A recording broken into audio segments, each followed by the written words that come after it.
Okay, now that we understand everything that we just discussed, that the husband was always meant to reflect Christ, that the wife was always meant to reflect the church, but that the wife is also an ambassador to the Holy Spirit in the husband's life.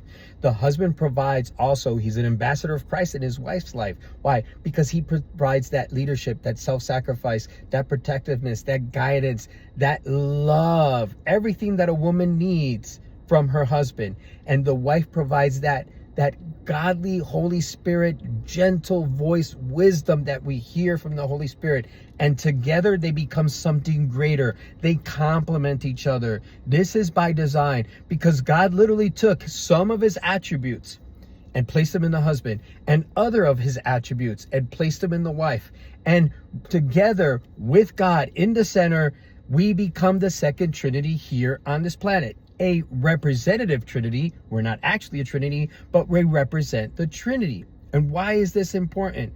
Because if marriage between Adam and Eve always pointed to the relationship between Christ and his church, and becoming one flesh has always pointed to us becoming one with Christ in heaven for eternally, now we understand why marriage is not a social construct.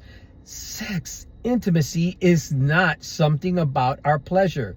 Yes, it's also reproduction. Yes, does God allow us to enjoy it? Yes, that's different. That is an after effect. But it was always about Jesus. It was always about honoring God and honoring Jesus, Jesus and the church, and becoming one flesh.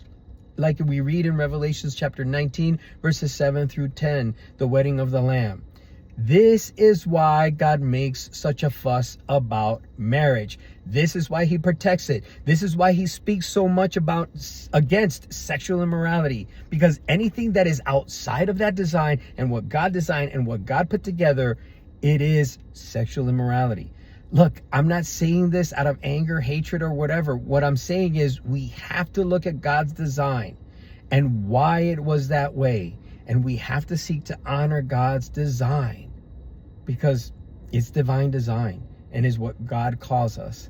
And outside of that, we're just trying to mince words and we're just pulling at strings. Let God, the Holy Spirit, and his word speak this truth into you. Ask the Holy Spirit to reveal this to you. Read the scripture again and ask, Holy Spirit, help me to understand what you did in Genesis and what you've been telling us all this time and how it always pointed to Jesus. Because since creation itself points to Jesus. Literally. Adam and Eve point to the relationship between Jesus and the church. Marriage, relationship between Jesus and church. Becoming one flesh, being together forever, united with Jesus spiritually in heaven. Everything was about Jesus. I hope and pray that this truly helps. God bless.